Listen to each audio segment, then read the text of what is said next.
Cette semaine à l'émission, on parle du milieu de l'humour en Outaouais avec l'humoriste Simon Lavergne. Bienvenue à Tribune Locale.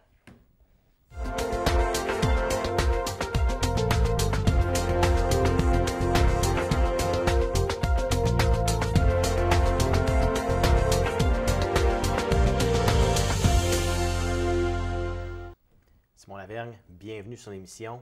Merci d'avoir accepté l'invitation. Je sais que tu as un horaire quand même assez chargé. On va y revenir plus tard dans l'entrevue. Humoriste, ça vient d'où? Ça part de où? La genèse de ça? Ça part je dirais, de la famille. Ça part de la famille. Ma famille, ça a toujours été des comiques, que ce soit mon père, mes oncles. Moi, je viens d'une famille où est-ce que mon père, tu vois, il était 14 du côté de mon père, puis les soupers familiaux, c'était toujours un gros party. Puis, Arrosé? Arrosé un petit peu, arrosé, mais tu sais, dans ce temps-là, tout était arrosé. Effectivement. Mais bon, oui, c'est ça. Mes oncles, c'est tous des comiques. Mon père, je tiens de mon sens de l'humour de mon père généralement. Mais l'humour, ça s'est plus précisé, je dirais, au cégep, où est-ce que j'ai commencé à animer des soirées dans un bar, mais pas des soirées d'humour, juste des soirées comme ça. Dans ce temps-là, c'était bien la mode d'avoir un animateur qui faisait plein de concours, plein de jeux, des choses comme ça. Là. On fait tirer un shooter! Exactement, puis c'était toutes les idées loufoques les plus bizarres l'une que l'autre. Oh oui, même combat. Exactement. Donc, puis c'est ça. C'est comme ça que j'ai commencé à tester des petites blagues là, en animant des shows comme ça. Puis j'ai commencé à écrire aussi un peu. Là. J'écrivais dans le but de soit faire de la scène ou de vendre des textes humoristiques à des humoristes déjà connus. Tu sais.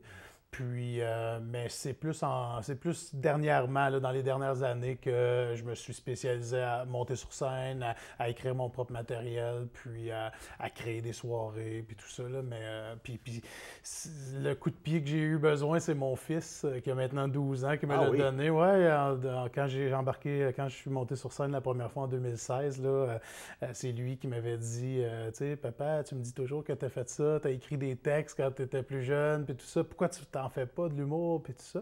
Puis j'ai eu une proposition, puis j'ai décidé d'y aller, mais ça venait de lui, c'était son idée de dire, OK, papa, vas-y, là, j'aimerais ça, moi, que tu te vois sur scène, tu sais. La vérité sort de la bouche des enfants, Exactement. Et on dit qu'on fait sa chance, hein? On voit que tu l'as fait comme ça, en y allant, mais de passer d'un humoriste de salon à un humoriste de scène, c'est quand même assez, ça peut être quand même assez difficile. Oui, c'est difficile, mais j'ai été chanceux. Vraiment, là, tu sais, j'ai pas un parcours typique des humoristes qui vont faire des soirées à Montréal, puis qu'ils partent faire 2 soirées pour 25$ un mardi soir à Montréal. Moi, j'ai pas fait ça. J'ai eu la chance de connaître des gens, par exemple, qui avaient une soirée d'humour là, dans mon coin, dans la petite station, parce que je suis originaire de Ripon. Et puis, à Saint-André-Avelin, on m'a demandé un soir, viendrais-tu faire un numéro d'humour dans les drôles de jeudi au pub de Saint-André, à Saint-André-Avelin. Puis, parce que Yann Montagne, qui était là à l'époque, savait que, tu sais, je faisais de l'humour un peu, là, j'avais écrit des textes, des choses comme ça. Puis, ben là, tu sais, ça m'a été proposé, puis j'ai dit, oui, je vais le faire, je vais l'essayer. Puis, vraiment, j'ai été chanceux parce que ce soir-là, quelqu'un m'a vu, m'a proposé de faire tout de suite, 2e spectacle à vie, la première partie de Martin Roson, humoriste magicien. Oui. Donc, dans des conditions parfaites, dans un centre communautaire, billets vendus à l'avance, pas l'ambiance de bar, tout ça. Oui. Donc, tu sais, t'as jamais ça, ces offres-là, en temps normal. Fait que mes conditions étaient parfaites pour commencer, ce qui m'a probablement aidé à continuer, parce que si ça avait été un peu moins parfait, peut-être que j'aurais fait que, OK, ben, c'était un one-shot deal, on a eu du fun, puis ça arrête là. Mais non, je l'ai... La piqûre est rentrée. Oui, exactement. Oui, on sait, bon, au Québec, les humoristes, il y en a beaucoup. Il y en a même une école qui le forme, l'École nationale de l'humour, qui se situe à Montréal. Tu n'as pas fait ce cours-là. Est-ce que tu penses que ça peut t'avoir nui un peu? Parce que là, l'école offre des contacts, on est en contact avec les humoristes déjà établis. Pour les premières parties, c'est un peu plus facile à faire. Oui, bien, je dirais plus au niveau de l'écriture. Tu sais, au niveau de l'écriture, là-bas, il te montre une structure. Bon, il y a des procédés d'écriture humoristique qui sont universels. Là, je veux dire, la comparaison, l'exagération, tu sais, les règles de 3 qu'on appelle, puis tout ça. Donc, il y a des concepts déjà préétablis qui aident à monter des numéros d'humour. Bon, bien, cette base-là, moi, je ne l'ai pas eu. Mais dans mon style d'humour qui est plus anecdotique, c'est pas grave, tu sais, parce que je raconte comme je veux. J'ai ma présence sur scène qui est bien à moi. Donc, je suis pas rentré dans un carcan ou dans une formalité trop. Je m'amuse puis je le fais comme moi, je pense que je peux le faire, tu sais. Puis comment les textes se sont améliorés avec le temps? Parce qu'on recule, on regarde ces anciens textes. Qu'est-ce que tu peux dire qui s'est amélioré du début à aller jusqu'à aujourd'hui? Ah, ils se sont pas améliorés. Non. Mais oui, je te dirais, les textes s'améliorent sur scène. Sur scène, on va essayer des trucs des fois, puis ça nous mène vers un autre chemin. Il y a des numéros que j'ai commencé à faire sur scène qui sont devenus tout autre chose, là. Des numéros qui sont devenus vraiment je dirais un numéro que j'ai écrit qui était très, en suivant bien les procédés d'écriture humoristique, qui est devenu une anecdote complètement, en ajoutant des trucs. Fait que c'est ça. La présence sur scène, là, des fois, on va y aller d'improvisation, on est super inspiré, on va arriver sur scène, puis on va faire un numéro complètement différent de comment il est écrit. Puis ça devient un autre numéro, ça donne des idées, puis tout ça. Il y a un livre qui s'appelle Dure soirée qui a été écrit par François Morancy où il parle d'une théorie ou la théorie du FBI. Bon, c'est pas le Federal Bureau of Investigation, on s'entend. C'est la fausse bonne idée.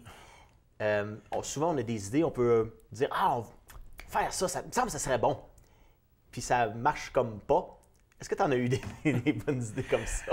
Oui, ça m'est arrivé. J'étais en spectacle à Hammond, en Ontario, dans l'Est ontarien. Puis je venais d'écrire un texte la journée même. Puis je me suis dit, je veux faire ce texte-là, je l'aimais, tout ça.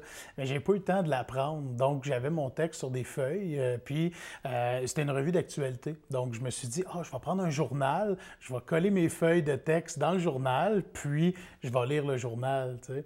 Mais l'éclairage étant pas parfait, étant pas sur les feuilles directement ou sur le journal, j'étais pas capable de lire ce que j'avais écrit. Ça se mixait avec le journal comme tel. Donc, j'ai passé le numéro à essayer de lire avec le journal trop près de moi, puis le monde a tout de suite vu qu'il y a quelque chose qui marchait pas, là. Il a appris son texte ou quelque chose comme ça? C'est ça. C'est difficile aussi de casser un numéro. On le voit souvent, les humoristes vont dire j'essaie telle chose, on fait beaucoup de rodage avant de mettre un show je dirais en autre, mais sur scène. Mais entre faire 5, 10, 15 minutes ici et avoir 1h15, qu'est-ce que tu préfères? C'est certain que c'est complètement différent. Faire un 5 minutes, c'est beaucoup c'est un sprint. C'est l'équivalent d'un sprint versus un marathon. Quand tu fais 5 minutes ou 10-15 minutes, tu veux faire rire à toutes les phrases, le plus rapidement possible pour laisser une bonne impression au public, tout ça. Quand tu fais 1h15, moi j'ai eu la chance de faire une tête d'affiche, là, justement, de 1h15, puis quand tu arrives sur scène, tu t'installes. Tout est plus slow, c'est moins rapide. Tu prends le temps, tu jases avec la foule, tu vois leur humeur à eux autres. Tu te mets à raconter plus. Donc, les prémices avant d'arriver aux blagues, c'est pas grave si c'est plus long parce que tu as du temps. Tandis qu'à 15 ou en bas de 15 minutes, là, c'est go, go, go. Tu veux faire rire le plus rapidement possible. Fait que tu racontes un peu plus en 1h15, mais tu t'appropries aussi beaucoup plus la scène. Donc, tu te promènes plus sur la scène. Il y a des longueurs un peu, mais ça sert le numéro, ça sert les gags, autrement dit. Oui, puis est-ce que tu réponds aux gens qui disent « T'es humoriste, conte-moi une blague ». Je dis toujours la même affaire. Être humoriste, là, c'est pas faire rire la famille autour du feu. Je veux dire, il y a un procédé d'écriture qui mène vers des blagues, puis moi, c'est là que je suis bon. C'est sûr que j'ai de la spontanéité dans la vie, puis je vais faire rire le monde au quotidien. Mais quand on me dit « raconte-moi une blague », premièrement, je m'en rappelle jamais des blagues, des bonnes blagues qu'on entend, là, des blagues que nos parents nous ont contées, nos grands-parents, nos oncles. Je m'en souviens jamais. Fait que je peux pas compter une blague. N'importe qui, Sylvain, tu serais probablement beaucoup meilleur que moi pour faire rire quelqu'un comme ça en racontant une blague. Mais sur scène, il y a comme il y a une aisance à avoir, il y a une façon de faire les choses qui font que, j'ai un certain succès puis que j'aime ça. Mais compter une blague comme ça, là, rarement je vais faire rire quelqu'un. Partir en tournée, on le sait avec les humoristes, c'est souvent ce qui arrive, on devient plus populaire, on part en tournée. Toi, tu n'as pas cette vision-là Non, de vouloir partir en tournée, faire ton spectacle et vendre des 150 000 billets? Mon rêve, c'était d'avoir ma propre soirée d'humour. C'était d'être ici dans mon coin en Outaouais, de recevoir des humoristes locaux, de recevoir des humoristes d'ailleurs, mais vraiment de partir une soirée dans le coin. Puis ça fonctionne bien parce que j'en anime 3 présentement, dont une à Papineauville, une à Gatineau qui est mensuelle aussi, puis une à Castleman dans l'Est ontarien. Donc la tournée, ça ne m'intéressait pas parce que c'est d'être parti toujours le soir, les week-ends. Puis avec ma famille, je trouve que c'est pas ça mon rêve. Moi, je fais ça parce que je m'amuse, là. Puis j'aspire pas à avoir nécessairement un one-man show. Par contre, si on me disait, tu peux avoir ton one-man show, avoir un show d'1 heure, par exemple, que tu vas promener un petit peu partout, mais tu sais, toujours à des distances où je reviens coucher. Raisonnable. Puis, raisonnable. Puis que c'est, tu sais, 2 fois, 3 fois par mois maximum, là, je le ferais. Mais c'est pas la grosse tournée, non, 200-300 spectacles de suite sur quelques années, c'est pas vraiment ton ambition là-dessus. Non, exact. C'est plaisant de voir aussi que c'est pas seulement la seule voie qui peut se passer. On parle d'humour en Outaouais. Comment se porte le milieu de l'humour en Outaouais, justement? Très bien, l'humour en Outaouais. Sans dire que, bon, j'ai contribué, mais je veux dire, on a un petit groupe d'humoristes en Outaouais présentement qui, on se parle beaucoup, on est beaucoup en contact. On a créé un open mic qu'on appelle, qui existait déjà, en fait. On ne l'a pas créé, mais on l'a repris des humoristes, des improvisateurs d'ici, de Gatineau, de l'Outaouais, puis de l'Est ontarien, pour permettre d'avoir du stage time, qu'on appelle, de pouvoir présenter des numéros, tester des choses, pour pouvoir après ça les présenter dans des soirées un petit peu plus professionnelles. Parlant de soirées plus professionnelles, il y en a aussi, je veux dire, là, moi j'en anime une à la Drave à Gatineau 1 fois par mois, mais il y en a aussi qui vont fleurir un peu. Là. Il y en a qui s'en viennent prochainement, d'autres soirées en Outaouais.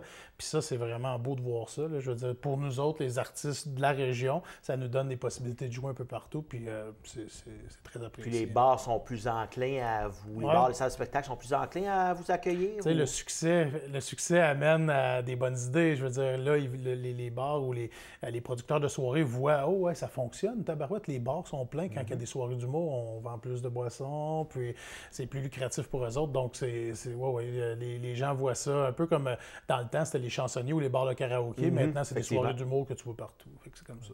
Et puis, est-ce qu'il y a des bars qui sont plus difficiles d'approche ou comment on approche les bars et les salles de spectacle pour jouer, genre je suis humoriste et puis j'aimerais ça faire un spectacle? Ben, en fait, il faut t'arriver avec une idée de soirée. Là. Je veux dire, t'arrives pas en disant hey, ouais, le mercredi, moi je viendrais faire des blagues là, pendant que le monde ne s'attende pas à ça. Mais avec un concept, moi j'avais approché justement la Drave pour le show mensuel. Puis je voyais que le propriétaire, Yann Hébert, voulait faire des événements. Il voulait créer des événements, puis je l'ai approché en disant « Écoute, un spectacle d'humour, ça fonctionnerait, là, je te garantis que ça fonctionnerait. » Et puis ça a pris peut-être 2 mois, là, où est-ce qu'on essayait d'attirer le monde. Puis dans les 3 derniers mois, on était quasiment plein à toutes les soirées, parce que le bouche à oreille a fait que le monde veut venir voir ça. Puis on avait une bonne programmation aussi, donc ça l'attire le monde. Eh bien, on va continuer cette discussion-là tout de suite après la pause. Revenez-nous dans quelques instants à Tribune locale. Sais-tu combien ça coûte si un auto s'arrête pas au stop de mon autobus scolaire? 200 $, 9 points d'inaptitude. C'est ça. Est-ce que tu sais combien de bonbons je peux acheter avec ça? 1 million environ. Est-ce que tu sais qu'est-ce qui arrive si on conduit dangereusement en zone scolaire? On risque de blesser un enfant, puis on peut perdre jusqu'à 36 points d'inaptitude. Ça, c'est beaucoup de points. C'est important d'être très, très, très prudent. Je m'appelle Jasmine, j'ai une amputation à la jambe gauche et j'adore faire la planche à neige. J'ai un grizzly sur ma prothèse parce que quand j'ai vu le dessin, j'ai comme vraiment fait « Wow, il me le faut sur ma prothèse ». Quand les gens me demandent c'est quoi qui est arrivé à ta jambe, ben, je leur dis que je suis née comme ça. Puis je leur dis que c'est pas ce qui m'empêche de faire le sport que j'aime. C'est vraiment grâce aux amputés de guerre si je peux faire de la planche à neige. Donc, ce que j'aimerais dire, c'est un gros merci. De retour à l'émission avec Simon Lavergne, on continue à parler d'humour parce que, bon, c'est un sujet que j'affectionne particulièrement. Oui, c'est le fun de rire. Justement, on rit de beaucoup de choses. Il y a beaucoup d'humoristes, on le disait plus tôt. Comment on fait pour pas avoir le même sujet ou la même blague que l'autre? Ça arrive d'avoir les mêmes blagues. Écoute, c'est certain que on essaie toujours de se baser sur ce qui nous arrive en particulier ou ce que l'on observe. Ben, ça peut arriver qu'on observe la même affaire ou qu'il nous arrive la même chose. Moi, j'ai un numéro complet sur les glissades d'eau. Et puis, j'ai fait des spectacles avec d'autres humoristes, dont Marco Métivier, qui est un ami. Nos numéros se ressemblent, mais les deux sont basés sur des anecdotes, des trucs qu'on a vécu personnellement aux glissades d'eau. Donc, qu'est-ce que tu veux qu'on fasse? Je veux dire... probablement les mêmes. Ben, c'est ça. Donc, on n'a pas cessé de faire nos numéros, même qu'on les a fait, les deux numéros, un après l'autre, dans un même spectacle. Puis, ça a marché? Ça a marché. Il y avait des différents... Tu sais, c'était pas des numéros qui étaient identiques, mais je veux dire, les sujets étaient identiques. Donc, il y a des choses qu'on ne contrôle pas, il y a des inspirations qui nous viennent des fois. C'est certain que, je sais pas, si tu consommes beaucoup d'humour que tu me disais. Oui. Je veux dire, bon, les relations hommes-femmes, ça a été exploité, oui. Ça a été exploité pas pire, là. Donc, c'est certain que des fois, on va parler des mêmes sujets, mais les blagues comme telles ou le vécu qu'on a eu, ça peut être différent d'un numéro à l'autre. Oui, on le voit souvent en musique. Il y a des vagues très populaires, comme il y a eu une vague de disco dans les années 70. Il y a des vagues comme ça aussi qui peuvent être en humour. Bon, on a eu des raconteurs, on a toutes sortes de styles d'humour. Comment on fait pour garder son style, choisir son style, le garder, même s'il est moins populaire, puis rendre ça viable? Ce qui fait rire sur scène, c'est surtout le personnage comique qu'on a. Je veux dire, c'est sûr que les textes jouent beaucoup, on essaye d'avoir notre propre style, moi, je compte beaucoup d'anecdotes. C'est pas toutes des anecdotes vraies, puis autour de ça, il y a juste des blagues, juste des espèces de surprises que je fais, puis la foule fait comme « il est donc ben nono ». Bon, ben ça, j'aime ça faire ça. J'aime ça, c'est mon style, j'aime ça surprendre la foule ou qu'ils se reconnaissent dans ce que je dis, tu sais. Donc, mais pour arriver là, sur scène, pour faire rire, une blague peut être racontée par un dentiste. Si le dentiste n'a pas trouvé son clown intérieur, ça sera pas drôle, même si c'est bien écrit, tu comprends? Donc, quand on arrive sur scène, tous les humoristes sont pareils. On essaye de prendre notre personnage comique, de l'amener sur scène, de livrer nos textes, puis à partir de là, ben, tous les styles sont drôles. Je veux dire, si toi, t'aimes l'humour, là, tu ne seras pas enfermé dans un style en particulier. Tu vas être capable de rire de d'autres styles, de d'autres façons de livrer le message ou livrer le texte. Fait que c'est un peu comme ça qu'on aborde ça. Quand on veut aller sur scène, puis tout ça, là, puis qu'on dit « Ah, si tu as un bon numéro, ben, on va essayer de le rendre bon. » C'est ça. Et on en a aussi, on parle de styles d'humour qui sont, bon, on passe à Jean-Thomas Jobin ou même à André Sauvé, versus un Louis-José Hood qui peut être un peu plus grand public. Ces deux autres-là, il y en a d'autres aussi, les Denis Drolet, pour ne pas les nommer. Ouais. Comment on fait pour essayer d'introduire un nouveau genre d'humour sans qu'on se fasse huer, comme les Denis Drolet s'étaient fait huer, d'ailleurs, dans un gala de Juste pour rire. Oui. Bien, écoute, tout est en fonction de ce que le public est capable de prendre. Tu sais, il y a des fausses bonnes idées, mais des idées qui sont complètement stupides ou qui ne fonctionneront pas, c'est rare que ça arrive. Je veux dire, il y a toujours un fond. À chaque fois qu'on écrit ou qu'on prépare quelque chose, c'est dans le but de faire rire, pas dans le but de se faire huer en partant de la salle. Donc, tu sais, on essaye toujours de créer quelque chose qui va être comique d'une manière ou d'une autre. Les Denis Drolet, quand ils ont fait leur premier spectacle, c'était juste que c'était tellement différent que, oups, là, le monde, on n'était pas prêt pour ça. Par contre, aujourd'hui, regarde le succès qu'ils ont. Je veux dire, ils ont réussi parce que, en bout de ligne, dans les styles absurdes, c'est très drôle. Donc, il y avait un public pour ça. Donc, c'est tout le temps de trouver ton public. Peu importe c'est quoi ton idée, c'est de trouver ton public. Moi, j'ai vraiment évolué mon style depuis que j'ai commencé. Au début, c'était vraiment très, très, très grand public. Aujourd'hui, j'essaie d'amener un petit peu d'absurde dans mes trucs, un petit peu de choquer les gens, un petit peu, plus de les surprendre que de les choquer. Mais je veux dire, j'ai beaucoup évolué dans mon style, donc je suis plus tellement grand public, mais à l'intérieur, par exemple, d'un numéro d'une demi-heure ou d'une présentation d'une demi-heure, je vais varier les styles. Tu sais, je vais avoir des trucs plus absurdes, des trucs plus racontés, des trucs plus écrits, prémisse, setup, prémisse, punch. Ben c'est ça. Tu sais, je vais varier un petit peu, puis ça, je pense que le monde aime ça parce qu'ils ont l'impression de voir plus qu'un humoriste en même temps, si on veut. Là, tu sais.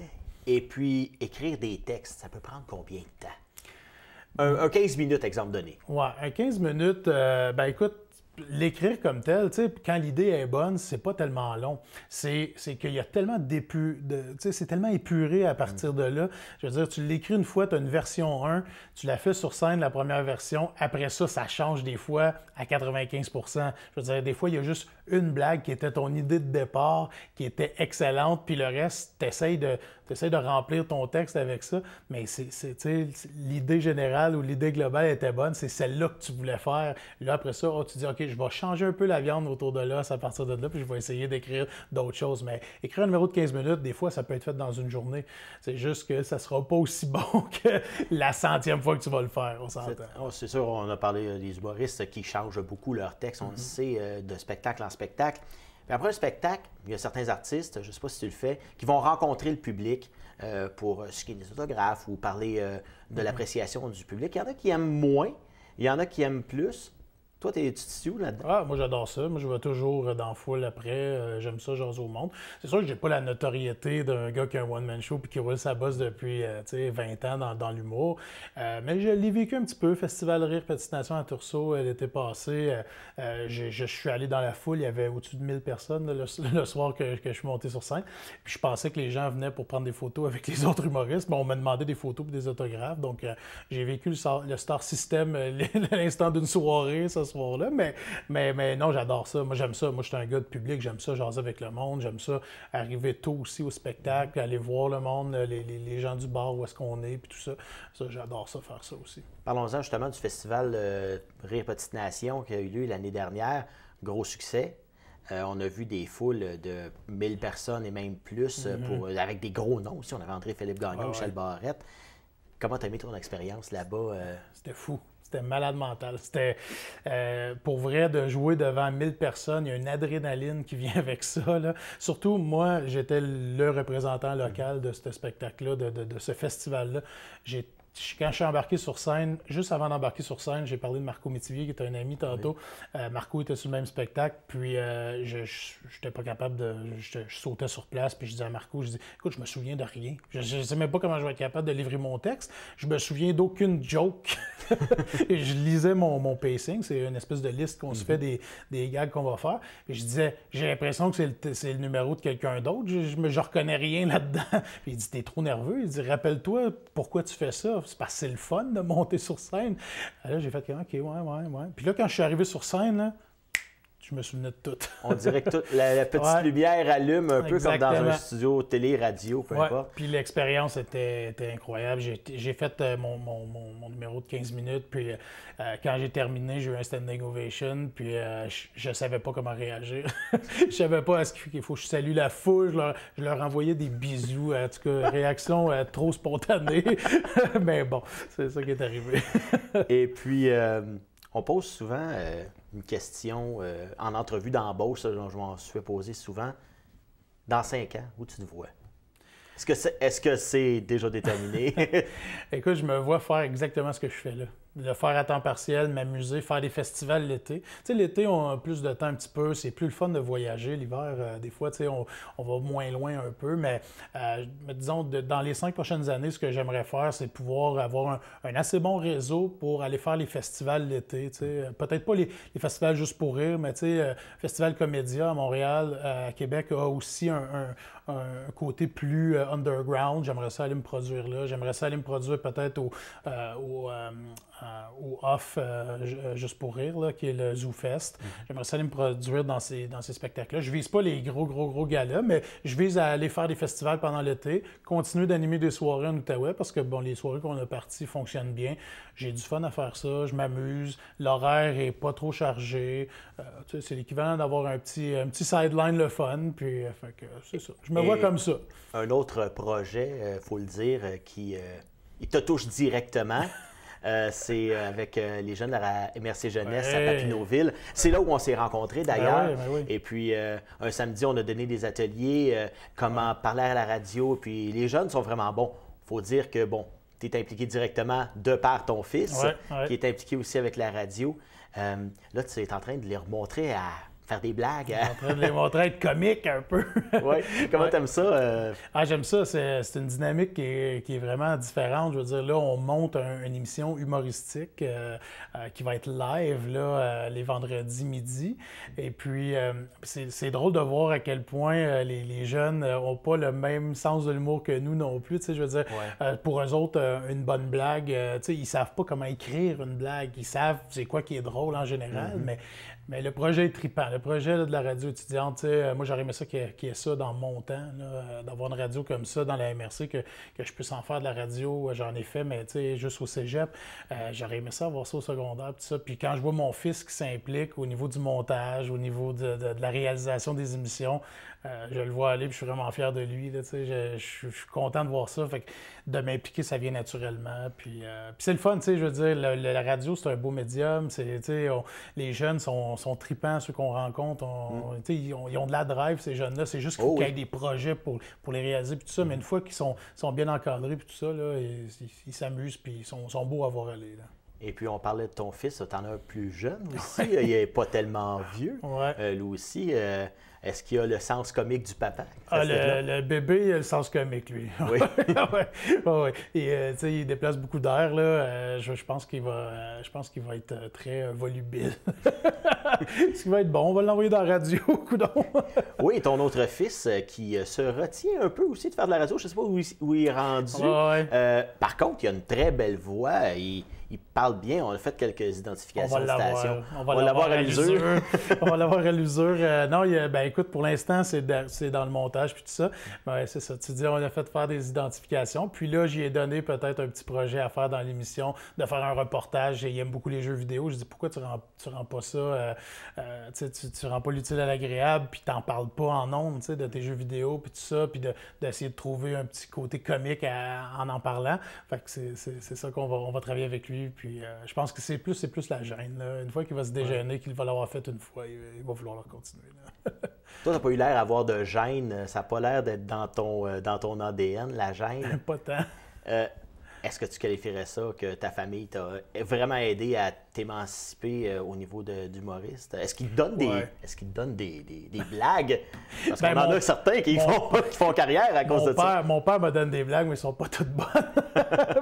Mais je te dirais que ce qu'il m'a donné, c'est plus que les blagues. Là. C'est la facilité de m'exprimer, la facilité d'approcher des gens, la facilité à m'exprimer aussi. Donc, c'est ça.